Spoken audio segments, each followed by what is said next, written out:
जय हिंद, वंदे मातरम, भारत माता की जय।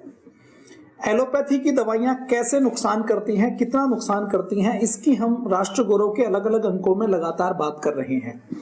आपने इसकी विस्तृत वार्ता सुनी। हमने बात की एलोपैथी की दवाई कैसे लीवर फेल करती है, कैसे हार्ट फेल करती है, कैसे एलोपैथी की दवाई सुसाइड करने के लिए मजबूर करती है, कैसे एलोपैथी की दवाई शरीर के हर अंग के ऊपर नुकसान देने का काम करती है। हमने बात की कि एक सामान्य दवा जो हम बुखार की दवा लेते हैं, एलर्जी की दवा लेते हैं, एसिडिटी की दवा लेते हैं, वो कैसे मारने का काम करती हैं, इन सब की हमने बातचीत की।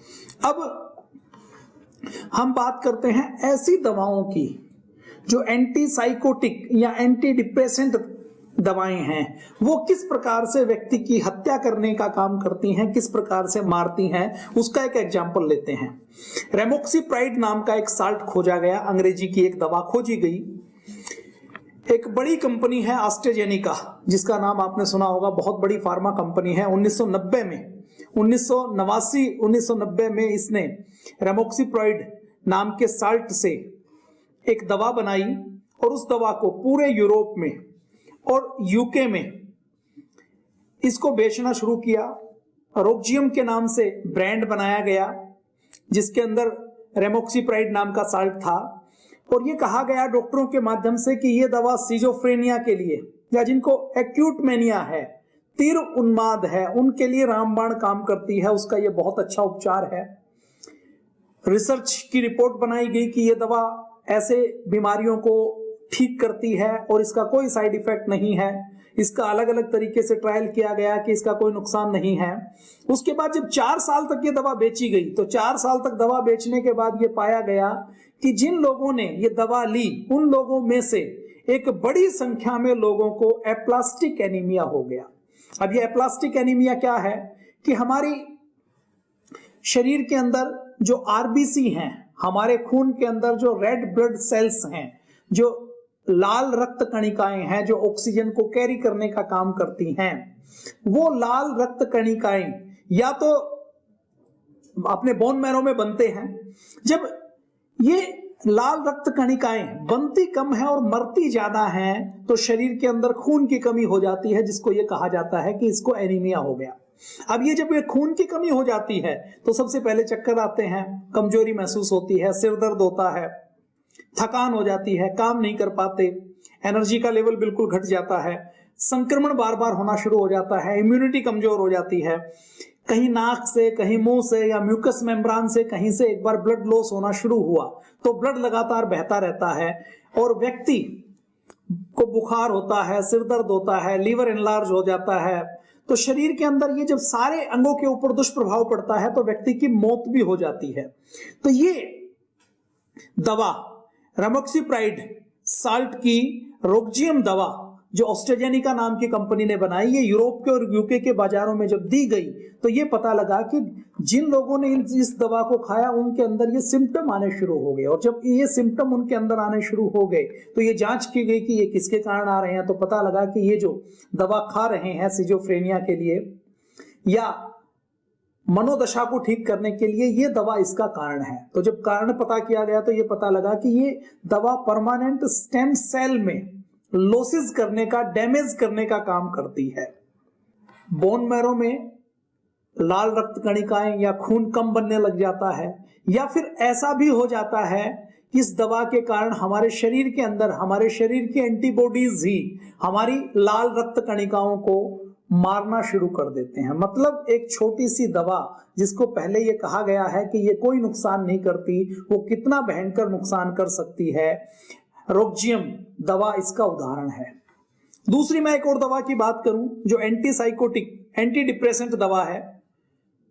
नोमिफेंसिन नाम का एक एंटी डिप्रेसेंट खोजा गया। ये कहा गया कि ये दवा यदि कोई खाता है तो उसके शरीर में, उसके मन में जो डिप्रेशन के विचार हैं, जो तनाव के विचार हैं, वो दूर हो जाएंगे, वह अवसाद से बाहर निकल जाएगा, वह उसके मन से उदासी दूर हो जाएगी। मैरिटल और अलाइवल के ब्रांड नेम के साथ सनोफी फार्मा ने इसको बेचना शुरू किया। और बेचना कब शुरू किया? 1960 के दशक में। 1960 में लाखों करोड़ों लोगों ने इस दवा को खाया है। यूरोप में ये दवा बिकी, अमेरिका में ये दवा बिकी, भारत जैसे देशों में भी ये दवा बिकी।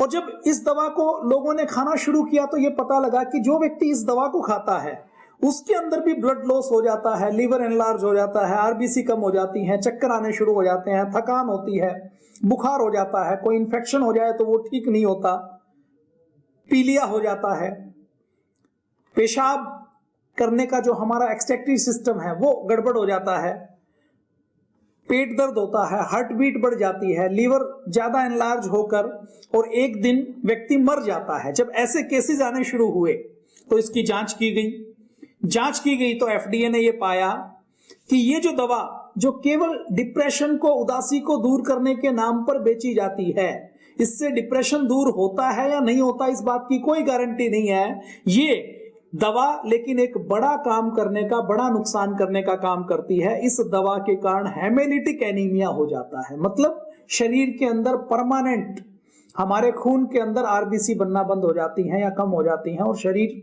बीमारियों से लड़ नहीं पाता, और बीमारियों से लड़ने की बात छोड़ दीजिए, शरीर खुद जीवित नहीं रह पाता और व्यक्ति मर जाता है। आप कल्पना कीजिए 1960 में जो दवा लॉन्च की गई 1992 तक लगातार बिकती रही। 20 मार्च 1992 को जब बहुत अधिक संख्या में लोगों को नुकसान होना शुरू हुआ तो इस दवा कंपनी को, फार्मा कंपनी को आदेश मिला कि ये वो दवा वापस ले ले। मतलब 30 साल तक, 40 साल तक जो दवा बेची जाती है वो उसके कितने नुकसान है, क्या क्या नुकसान है, इसका पता बहुत बाद में चलता है। कैसी गंभीर बीमारियां ये दवाइयां कर सकती हैं, और दवाई भी कौन सी दवा, सामान्य बुखार और सिरदर्द की दवा। आपने एनाल्जीन नाम की एक दवा का नाम सुना होगा जो भारत में खूब बिकती थी और एक दिन नहीं बिकी, लगभग 40-50 सालों से। हमने जो 1980 और 90 के दशक में देखा कि पड़ोस में किसी को सिर दर्द हुआ तो वो तुरंत कहता था कि एनाल्जीन ले आओ, नवल्जीन ले आओ, और पास के किसी पंसारी की दुकान पर भी वो दवा मिल जाती थी। उसके लिए किसी डॉक्टर के पर्चे की आवश्यकता नहीं होती थी, और गांव का अनपढ़ व्यक्ति जिसको कुछ नहीं पता वो भी जानता था कि एनाल्जीन खा लूंगा तो सिरदर्द दूर हो जाएगा, बुखार है तो एनाल्जीन खा लिया, थकान है तो एनाल्जीन खा ली, चक्कर आ रहे हैं तो एनाल्जीन खा ली, काम ज्यादा हो गया तो एनाल्जीन खा ली, मौसमी बुखार हुआ, वायरल हुआ तो एनाल्जीन खा लिया।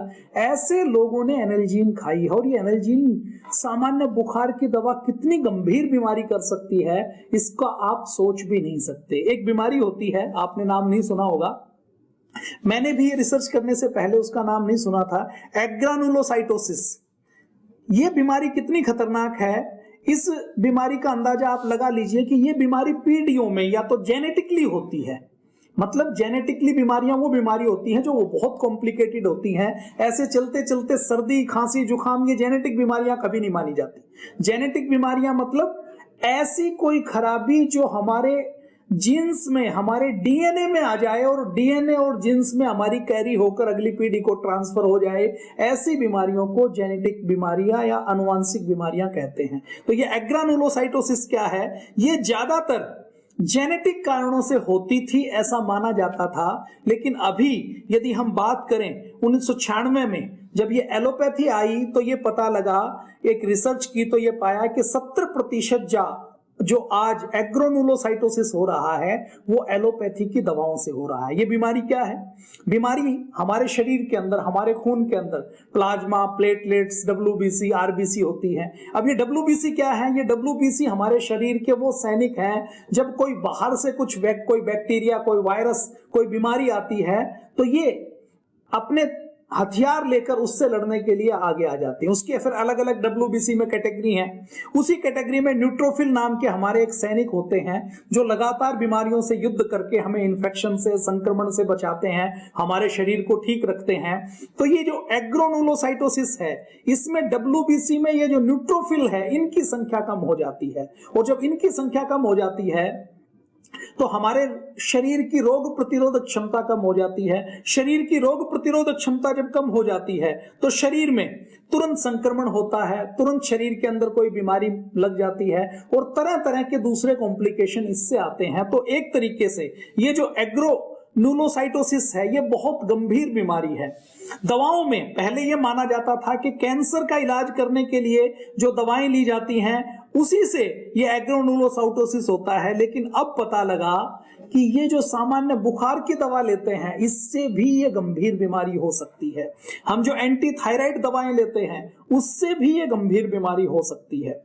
हम जो एंटी इंफ्लेमेटरी ड्रग्स लेते हैं, non steroid anti inflammatory drugs लेते हैं, उससे ये बीमारी हो सकती है। एंटी साइकोटिक्स ड्रग्स लेते हैं जैसे क्लोजरिल, इससे ये बीमारी हो सकती है। मलेरिया की दवा कुनेन से ये बीमारी हो सकती है। तो सबसे पहले मैं एग्जांपल लेता हूं, ऐसी गंभीर बीमारी जो हमारी पीढ़ियों में जो अनुवांशिक तौर पर होती थी, वैसी बीमारी देने का काम एक सामान्य एलोपैथी की गोली कर सकती है। इसके एग्जांपल आपके सामने रखता हूं। सिनेपाजाइड नाम के एक साल्ट की खोज 1970 में सनोफी फार्मा की एक छोटी कंपनी है उसने की। उन्होंने जब इसकी खोज की तो खोज करने के बाद उन्होंने ये पाया कि ये तो हार्ट की बीमारी में दवा का काम कर सकती है। तो 1976 में उन्होंने वासोडिस्टल के नाम से इसको लॉन्च कर दिया गया। 1976 में लॉन्च करने के बाद जिनको भी दिल की बीमारी थी, डॉक्टरों ने उसको लिखना शुरू किया, डॉक्टरों ने इसको देना शुरू किया।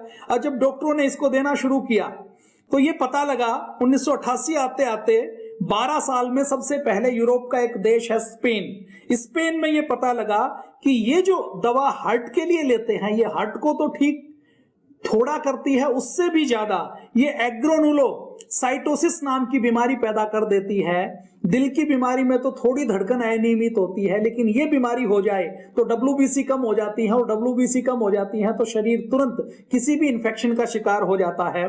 तो स्पेन के बाजार से ये दवा हटा दी। अब स्पेन के बाजार से जब ये दवा हटा दी तो दूसरे देशों में इसकी खबरें गई, दूसरे देशों में खबरें गई तो जो हम जैसे आप जैसे लोग हैं जो बोलते हैं, उन्होंने इसके ऊपर ऑब्जेक्शन किया।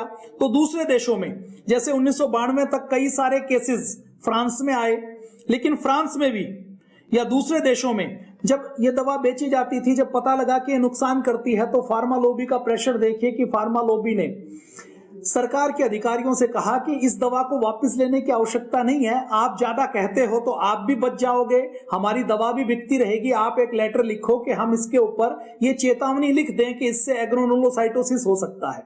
अब फार्मा कंपनी को वहां की सरकारी एजेंसियों ने चिट्ठी लिख के कि हमने तो कार्रवाई कर दी, एक चिट्ठी लिख के उस दवा कंपनी को कहा कि आप इसके ऊपर अपना एक लेबल के ऊपर वार्निंग दे दीजिए। फार्मा कंपनी ने दवा के डिब्बे में, आपने देखा होगा जब आप पत्ता देखते हैं तो उसके ऊपर आपको MRP जो मोटे फॉन्ट से लिखा जाता है, एक्सपायरी डेट जो मोटे फॉन्ट से लिखी जाती है, वो बड़ी मुश्किल से पढ़ पाते हैं। तो बारीक बारीक अक्षरों में उन्होंने जो दवा के साथ जो लेबल आता है, जिसको आज तक आपने हजारों दवाएं खाई होंगी लेकिन कभी लेबल पूरा पढ़ा नहीं होगा, वो इतने बारीक अक्षरों में लिखा जाता है जिसको माइक्रोस्कोप लेकर भी नहीं पढ़ सकते। तो सरकारों ने कहा कि आप खाना पूर्ति के लिए केवल एक वार्निंग इसके ऊपर छाप दो। तो कंपनी ने, सनोफी की कंपनी ने अपनी दवा को बेचने के लिए एक वार्निंग उसके ऊपर जोड़ दी और 22 साल तक वो दवा बिकती रही। 1992 में जब काफी लोग मरने लगे तो फ्रांस के बाजार से भी इसको वापस लिया गया। जापान में यह दवा फिर लगातार, डाइची नाम की जापान की जो फार्मा कंपनी है उसने ब्रेंडल के नाम से डिमेंशिया के इलाज के लिए बेची जाती रही। मतलब एक दवा एक देश में हार्ट के इलाज के नाम से बेची जाती है, दूसरे देश में वो डिमेंशिया के इलाज के नाम से बेची जाती है। खैर जापान में यह दवा बेची जाती रही। 1999 तक जापान में यह दवा बेची जाती रही। फार्मा कंपनियों का आप होल्ड देखिए, 1999 में दूसरे देशों में बंद है, जापान में फिर भी दी जा रही है। और जापान में देने के बाद 1999 में जब पता लगा कि इससे तो एग्रोनुलोसाइटोसिस होता है, जो गंभीर जेनेटिक बीमारी होती है, तो इसको पूरी दुनिया की दवाइयों से वापस लिया गया। मतलब एक दवा 1976 से लेकर 1999 तक लगातार 24 साल तक बेची जाती रही। और फार्मा कंपनियों का षड्यंत्र देखिए, स्पेन में 1988 में बैन कर दी गई, लेकिन 1988 में बैन के 12 साल बाद तक जापान जैसे देश में, फ्रांस जैसे देश में ये दवा बिकती रही। और ये जो फार्मा कंपनी है ये इतनी ताकतवर है कि ये हर देश की सरकार को अपने शिकंजे में ले लेती हैं। अब आगे मैं आपके सामने एक और एग्जांपल रखता हूं। इसी दवा की ओर मैं बात करूं तो चीन में सुहाना फार्मा ने इसको इंजेक्शन के रूप में 2002 में लॉन्च किया। मतलब फ्रांस में बंद हो चुकी, स्पेन में बंद हो चुकी, जापान में बंद हो चुकी, लेकिन फिर भी फार्मा कंपनी का दबाव देखिए कि हमारी एक दवा है, इससे कोई मरे तो मरे, हमें कोई चिंता नहीं है, हमें तो इसको बेचकर प्रॉफिट कमाना है। तो चीन की सुहाना फार्मेसी ने इसको 2002 में इंजेक्शन के रूप में लॉन्च कर दिया गया। इंजेक्शन के रूप में लॉन्च करने के बाद 2010 तक चीन में ये सबसे ज्यादा बिकने वाली दवा बन गई। 2010 में केवल 3 महीनों में 1100 करोड़ की दवा ये बेची गई। इसके बाद चीन कि वह कंपनी जिसने इस दवा को बनाया वो बड़ी कंपनी बन गई। 2010 में यह चीन में 10वीं सबसे ज्यादा बिकने वाली दवा थी। मतलब जितने लोग दवा खाते थे हर 10वां व्यक्ति इस दवा को जरूर खाता था। तो ये फार्मा षड्यंत्र देखिए, एक दवा स्पेन में बैन है, फ्रांस में बैन है, 12 साल बाद जापान में भी बैन हो गया, लेकिन चीन में फिर भी 2014 तक 2015 तक यह खुले रूप में बेची जाती रही। अब हम बात करते हैं सामान्य बुखार की। सामान्य बुखार होता है तो हमारा शरीर संकेत देता है, शरीर के अंदर एक युद्ध चलता है कि हमारे शरीर में कुछ ना कुछ कोई फॉरेन मटेरियल्स है, कोई ना कोई बाहरी विजातीय तत्व है। उस विजातीय तत्व को जब हमारा शरीर हमारे पसीने के रास्ते, मल के रास्ते, मूत्र के रास्ते, नाक के रास्ते, मुंह के रास्ते, उल्टी के रास्ते बाहर नहीं निकाल पाता, तो उस फॉरेन मटेरियल को, उस बैक्टीरिया को, वायरस को मारने के लिए शरीर अपने तापमान को बढ़ाता है। तापमान को बढ़ाकर पूरी ताकत के साथ हमारे शरीर की जीवनी शक्ति रोग को, दोष को, विकार को, बीमारी को, डिजीज को बाहर धकेलने की कोशिश करती है। और हम एलोपैथी की बात करें तो एलोपैथी कहती है कि ये जो शरीर के अंदर सायरन बजा है ना कि खतरा है और हमें लड़ना है, उस सायरन को ही बंद कर दिया जाए, उस सायरन को मिटा दिया जाए। तो एलोपैथी की दवाएं उस बुखार को कृत्रिम तरीके से उतारने का काम करती हैं। सामान्य तौर पर आप और हम ये मानते हैं कि हमने बुखार को कम करने की, दर्द को कम करने की, सूजन को कम करने की कोई दवा ली तो उसका कोई साइड इफेक्ट नहीं होगा। लेकिन डिपिरोन नाम का एक साल्ट है, मेटामाइजोल के नाम से भी जिसको जाना जाता है, इसको दर्द के लिए, बुखार के लिए माना गया कि ये बहुत काम करता है। तो 1922 में जर्मनी की एक कंपनी ने इसको पेटेंट करवा लिया और नोवल्जीन के नाम से इसकी टेबलेट लॉन्च की गई। कब लॉन्च की गई? आज से 100 साल पहले, 1922 में। आज 2023 चल रहा है। इसको खूब बेचा गया। रूस में इसको एनाल्जीन के नाम से बेचा गया, रोमानिया में इसको एल्गोकाल्मिन के नाम से बेचा गया, इजराइल में इसको ओप्टाल्जिन के नाम से बेचा गया। पूरी दुनिया में इस साल्ट को, डिपिरोन को, बुखार और दर्द का रामबाण इलाज बताकर 1922 से प्रचारित और प्रसारित करना शुरू किया। और ये नहीं कहा कि इसका कोई साइड इफेक्ट है, ये कहा कि ये तो बहुत अच्छी दवा है और इसको पंसारी की दुकान से भी बेचा जा सकता है, ओवर द काउंटर भी बेचा जा सकता है, और किसी व्यक्ति को ये दवा खाने के लिए किसी डॉक्टर से लिखवाने की जरूरत नहीं है। व्यक्ति जाए अपने नजदीक की दुकान पर जाकर 5 रुपए दे, 10 रुपए दे, उसमें 50 पैसे की, 1 रुपए की ये टेबलेट ले और बुखार और सिर दर्द है तो खा ले और खाकर अपने आप को ठीक कर ले। अब ये सामान्य बुखार की दवा कितनी हानि कर सकती है उसका सबसे बड़ा एग्जाम्पल ये साल्ट है। एनाल्जीन के नाम से भारत में खूब बेची जाती थी। अभी 2015 में भारत में इसको बैन किया गया था। 1922 से लगातार ये पूरी दुनिया में ये बेची जाती रही, और जब पूरी दुनिया में इसको बेचा गया तो भारत में तो, क्योंकि भारत में तो आबादी बहुत ज्यादा है, कोई रिसर्च नहीं, कोई स्टडी नहीं, बुखार की किसी ने गोली खाई और उसको कोई गंभीर बीमारी हो भी गई तो कोई लिंक करने के लिए कोई सिस्टम नहीं है। दूसरे देशों में, यूरोप के देशों में ये पाया गया कि ये दवा एग्रोनाइलोसाइटोसिस नाम का ये बीमारी पैदा करने का काम करती है, WBC कम करने का काम करती है, और साथ ही पाया गया कि ये दवा हार्ट और किडनी के ऊपर भी दुष्प्रभाव डालती है। किडनी और हार्ट के लिए ये जहर का काम करती है, टॉक्सिक इफेक्ट करती है। तो डिपिरोन को स्वीडन में 1974 में बैन कर दिया गया। स्वीडन एक छोटा सा देश है लेकिन बहुत प्रोग्रेसिव देश है। वहां पर लोगों के हित में निर्णय लिए जाते हैं, और बहुत विकसित देशों में, ऊपर वाले जो 10 विकसित देश हैं उसमें स्वीडन का नाम आता है। 1977 में जब अमेरिका को पता लगा, काफी सारे केसेस आए, तो अमेरिका में इसको बैन कर दिया गया। भारत में इसको 2013 में बैन कर दिया गया। पाकिस्तान में 2006 में बैन कर दिया गया। ब्राजील में ये दवा 2016 तक बिकती रही, और कितनी बिकती रही कि 4,88,000 किलो दवा ब्राजील के लोग 2016 में खा गए। 2018 में स्पेन में ये दवा जब काफी लोग मारे गए तो लोगों ने, जब वैज्ञानिकों ने पता लगाने की कोशिश की कि लोगों की डेथ क्यों हुई, तो ये पता लगा कि ये जो बुखार की और दर्द की दवा खाते हैं, छोटी सी टेबलेट 500 मिलीग्राम की, मतलब आधे ग्राम की टेबलेट यदि कोई व्यक्ति खाता है तो उसको ये गंभीर बीमारी हो सकती है। तो स्पेन में जब लोगों की मौत हुई और मौत होने के बाद जब पता लगा कि ये जो एनाल्जीन नवल्जीन है इसके साइड इफेक्ट से लोग मारे गए हैं, तो इसके ऊपर स्पेन में भी 2018 में बैन लगाया गया। ये एक एग्जाम्पल है कि कैसे 100 सालों तक एक एलोपैथी की दवा जिसके गंभीर नुकसान है वो बिना किसी रोक टोक के पूरी दुनिया में बेची जा सकती है और पूरी दुनिया में कोई तंत्र नहीं है जो उसका अवलोकन करे।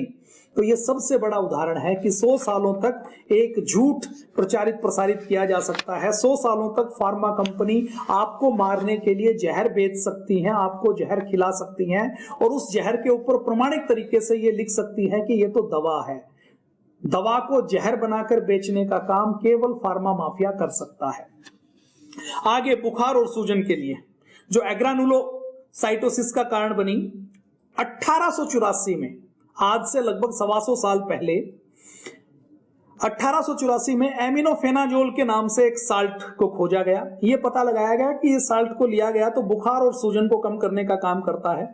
एमिनोफेनाजोल को जब 1884 में फ्रेडरिक स्टोलेज और लुडविग नार ने इसको जब खोजा तो 1897 में इसको जर्मनी की एक कंपनी ने पायरामाइडोन के नाम से एक एनाल्जीन नवल्जीन जैसी टेबलेट के रूप में कि ये बुखार कम करने का काम करती है, सूजन कम करने का काम करती है, दर्द को दूर करने का काम करती है, इसको बेचना शुरू किया। और केवल जर्मनी में नहीं बिकी है, पूरी दुनिया में इसको बेचना शुरू किया कि बुखार की ये रामबाण दवा है, जैसे एनाल्जीन और नवल्जीन को बेचा गया। तो 125 सालों तक ये दवा बिकती रही। 1999 में जब ये एमिनोफेनाजोन कि अलग अलग ब्रांड नाम से जो पूरी दुनिया में बेचे गए, जब इसके बारे में ये पता लगा कि ये एमिनोफेनाजोल तो लोगों के शरीर में एग्रानुलोसाइटोसिस जैसी गंभीर बीमारी पैदा करने का कारण बनती है, तो सबसे पहले 1999 में एफडीए ने इसके ऊपर बैन लगाया। लेकिन एफडीए के बैन लगाने से पहले भी 115 सालों तक बुखार के नाम पर यह गंभीर साइड इफेक्ट वाली दवा बिकती रही। मतलब मैं इसको यूं कहूं कि फार्मा माफिया के षड्यंत्र से दवा के नाम पर जहर बिकता रहे तो कोई अतिशयोक्ति नहीं हुई। तो सबसे पहले 1999 में एफडीए ने अमेरिका में इसको ऊपर बैन लगाया, उसके बाद फ्रांस ने, थाईलैंड ने, भारत ने, जापान ने इसके ऊपर बैन लगाया। लेकिन आज भी कुछ ऐसे देश हैं अफ्रीका के या दूसरे जहां पर ये फार्मा माफिया लोगों को गिनी पिग समझते हुए उनके ऊपर टेस्टिंग ट्रायल करते हुए, उनके ऊपर प्रयोग करते हुए, उनसे लाभ कमाते हुए ऐसी हानिकारक दवाएं बेचने का काम करते हैं। अब अगर मैं और आगे चलूं और आगे की मैं बात करूं तो ऐसी एक नहीं हजारों लाखों दवाएं हैं जो पहले बनाई जा चुकी, 100 साल तक, 30 साल तक, 20 साल तक, 10 साल तक ये कहकर बेची जाती रही कि इसके तो बहुत फायदे हैं, इसके किसी प्रकार के साइड इफेक्ट नहीं है, हमने तो इसका ट्रायल कर लिया। और कमाल की बात देखिए, एक दवा का ट्रायल यदि अमेरिका में होता है 100-200 आदमियों के ऊपर, तो उस दवा के तात्कालिक परिणाम को ही सब कुछ मानकर पूरी दुनिया के 800 करोड़ लोगों के ऊपर वो परिणाम थोप दिए जाते हैं। लेकिन जब साइड इफेक्ट की बात आती है तो साइड इफेक्ट अगर अमेरिका में हो तो फार्मा कंपनी कहती है कि अमेरिका में साइड इफेक्ट हुए हैं, स्पेन में तो नहीं हुए ना, जापान में तो नहीं हुए ना, जर्मनी में तो नहीं हुए ना। तो साइड इफेक्ट की जब बात होती है तो उसको पूरी दुनिया में, पूरे देश में स्वीकार नहीं किया जाता। तो बड़ा षड्यंत्र चल रहा है फार्मा लॉबी का। एलोपैथी की जो दवा हम खाते हैं वो छोटी सी दवा, आप ये मत सोचिए कि ये छोटी सी दवा कोई नुकसान नहीं करेगी, हमारे पेशाब के रास्ते, हमारे मलमूत्र के रास्ते निकल जाएगी और इसको सब खाते हैं तो मैं भी खा लूं। देखिए, ये फार्मा लॉबी का षड्यंत्र है।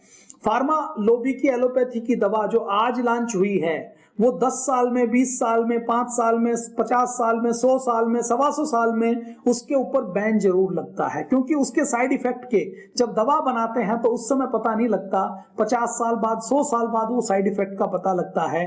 और ये जो जीन्स में बदलाव आता है, ये जो खून के अंदर आरबीसी के अंदर न्यूट्रोफिल की कमी होती है, ऐसी बीमारियों का तो पता भी सामान्य तौर पर बहुत अधिक नुकसान होने के बाद लगता है। इसलिए एलोपैथी की कोई भी छोटी से छोटी दवा आप खाएं तो चिंतन जरूर करें, सोचे जरूर कि क्या इस दवा के बिना भी आपका काम कर चल सकता है। एलोपैथी की दवा का साइंस 100 साल, 200 साल, 300 साल पुराना है। ये दवाएं 10 साल, 20 साल दी जाती हैं। फार्मा कंपनियां अपना लाभ उठाती हैं। फार्मा कंपनियां लाभ उठाने के बाद जब तक इनकी हानियों का पता लगता है तो तब तक लाखों लोगों की जान जा चुकी होती है। जब लोग कहते हैं कि हमें इससे नुकसान हुआ तो जो सरकारों की जितनी एजेंसियां हैं उनको इससे कोई फर्क नहीं पड़ता। वो एक चेतावनी पत्र जारी कर देते हैं और वो जो लेबल जिसमें बहुत बारीक अक्षरों में 50 लाइन लिखी हुई है उसमें एक लाइन और जुड़ जाती है कि इस दवा से हार्ट को, लीवर को, किडनी को खतरा हो सकता है, आप मर सकते हैं, जिसको आप कभी पढ़ते नहीं है। आप केमिस्ट के ऊपर, डॉक्टर के ऊपर भरोसा करते हैं। लेकिन दूसरी तरफ मैं यदि आयुर्वेद की बात करूं तो आयुर्वेद इतना पुराना है, इतना शाश्वत है कि आयुर्वेद के त्रिफला के, आयुर्वेद की किसी भस्म के, आयुर्वेद की किसी औषधि के गुण जो आज से 1,96,08,53,121 वर्ष पूर्व महर्षि चरक सुश्रुत ने लिखे वो आज भी ऐसे ही हैं। और मैं यदि कहूं कि जिसको 1,96,00,000,000 के ऊपर यकीन नहीं हो तो महर्षि चरक सुश्रुत की जो पांडुलिपियां हैं इसको आधुनिक विश्व भी यह मानता है कि कम से कम 3000 साल पुरानी तो हैं। तो 3000 सालों से महर्षि चरक सुश्रुत ने जो लिखा, जो आयुर्वेद में है, उसमें कोमा और फुल स्टॉप को भी बदलने की आवश्यकता नहीं पड़ी। जो लाभ आंवला के, एलोवेरा के, मेथी के, हल्दी के 1000 साल पहले थे वो आज भी हैं और इसमें किसी भी प्रकार का कोई साइड इफेक्ट नहीं है। और ये जो दवाएं हैं ये तो निर्धारित मात्रा में साइड इफेक्ट करते हैं।